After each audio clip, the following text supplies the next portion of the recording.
Okay, the last video is going to be on exponents and order of operations. I'm kind of putting these two together because I feel like you guys have a pretty good understanding of what is an exponent based off what you learned last year and what we've done so far this year.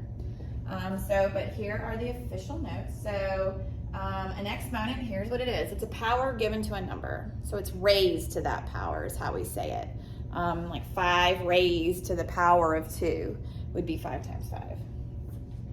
We also say 5 squared.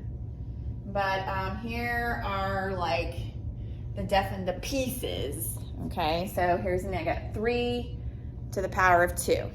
Or we could say if a power of 2, we can say it's squared. If it has a power of 3, we could say it's cubed. So these are two of the sayings, math sayings that we use that you're going to need to know and understand. So 3 raised to the power of 2, which is 3 squared. This little 2 here is your exponent. And then power, the number that's given that power is called the base. So basically what an exponent does is it tells you how many times to multiply the base by itself. So this is telling you to multiply 3 by itself 2 times. 3 times 3. So 3 to the power of 2, or 3 squared, is 9. So here is that little note. So an exponent tells us how many times to multiply the base by itself. I know you've heard me say this. I've said it so many times, but sometimes you just need to write it yourself. You don't always remember the words that come out my mouth, but hopefully if you write them, you'll remember. All right, so here is basically some things we've worked on with exponents in spiral. We know that 3 to the power of 2, or 3 squared, is the exponential form. It's written with an exponent, so we call that exponential form. And then when we show that 3 squared is 3 times 3, that's the expanded form. We've taken it from exponential form and expanded it out. That's very important to know because there are going to be times where you have something in exponential form and you're going to have to spread it out to solve, okay? And then you have standard form, which is what is 3 to the power of 2? It's 9, okay? Then we're going to go into order of operations, which, lo and behold, has exponents in it. So here, order of operations. So we use the acronym Pemdas.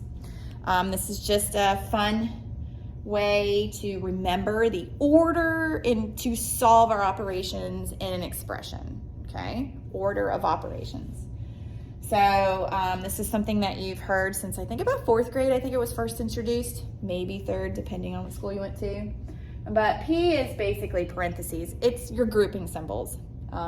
They can be parentheses, they could be brackets, they could be braces, but it's any kind of grouping symbols used in math. If you see a bunch of grouping symbols together, multiple parentheses or you got parentheses, brackets, braces, you want to solve from the middle and work your way out. So if you have here, you can see, let me bring this down so you can see my numbers. So if I had a problem and I had to do something inside these parentheses and then I had stuff outside the brackets, inside the brackets, and so on, whatever's inside the parentheses, you solve first. Here, this is a number 1. Solve that first and then you get rid of the parentheses. Now you have what's left from the parentheses and what was in the brackets together. Then you solve those next, okay? Once you solve whatever is inside those brackets, you get rid of the brackets, okay? And then you just have the braces left. So you solve whatever you got from solving inside the brackets and put it with the stuff that was inside the braces. And then you get rid of the braces and you do the work to whatever's outside of it. So whatever is outside of these grouping symbols comes after, but you can't forget about it.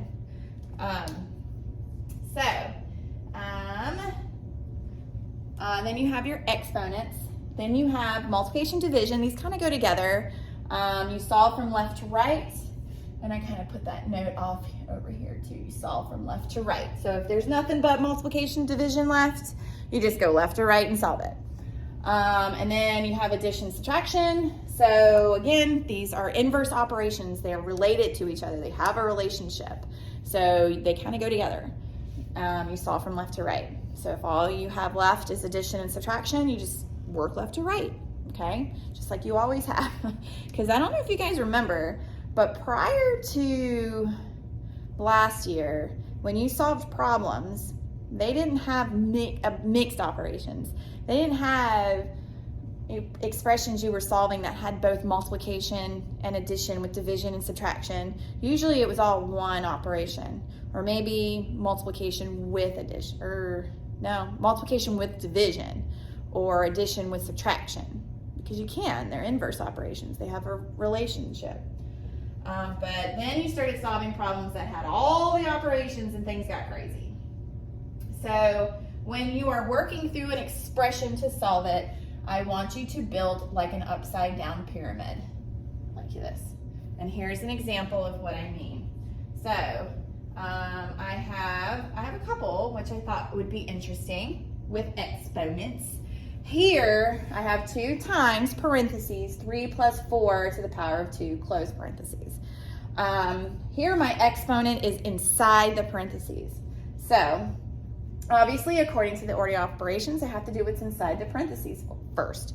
I have 3 plus 4 squared. Well, I gotta square it before I can add it, because if you have exponents, you have to solve exponents before you can add.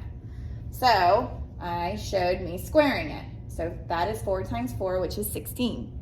Bring down my 3. I have not gotten rid of my parentheses yet, so I have to bring those down. And don't forget to bring what's outside of the parentheses down. So you kind of bringing it down like an upside down triangle, upside down pyramid. Then once you've solved your exponent, you can go ahead and add what's inside those parentheses.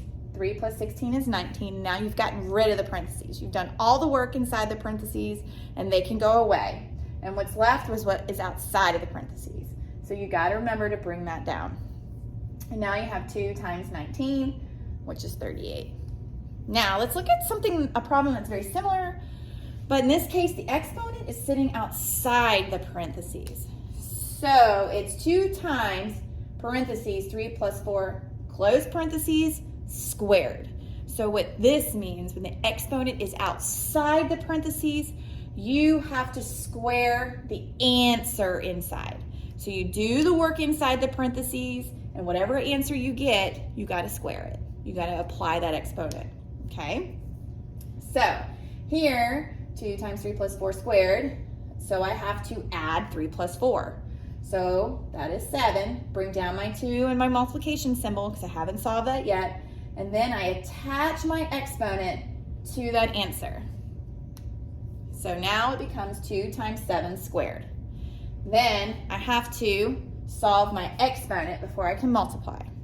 So I go ahead and solve that exponent. 7 squared is 7 times 7, which is 49. So we have to remember that this is 7 times 7. And then you multiply 2 times 49, which is 98. Okay?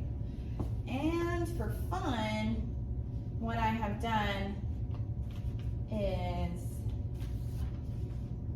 done like a crazy one with multiple parentheses here, just so you can see how you build this upside down pyramid, I don't know, tortilla chip. So I have 2 times, okay, and then that's sitting on the outside of these parentheses, so that's going to be the last thing I do. And then I have parentheses 13 plus 5 minus 14 divided by, in another set of parentheses, 13 plus 4, close parentheses, then I close the other parentheses, and then I got to square it, sitting on the outside. So once I do all this work, I got to square it, because that's sitting on the outside of both the parentheses. So what do I do first? Well, you have 2 sets of parentheses. You got to start in the middle. So whatever's in the middle, you do first. So I have 3 plus 4 as the middle parentheses, or the most inside parentheses. So I got to do that first to get rid of them. So 3 plus 4 is 7. So I got rid of those parentheses, and I bring down everything.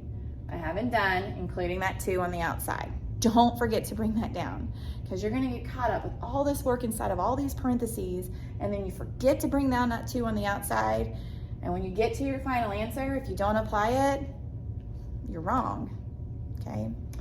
So now that I've done that, I got the work inside the second set of parentheses. So I have addition, subtraction, and division. Well, you got to divide before you can add and subtract. So I go ahead and solve that division. 14 divided by 7 is 2. And I bring that down, bring down the parentheses, can't forget to bring down the squared because we haven't finished solving everything inside, so we can't square it yet.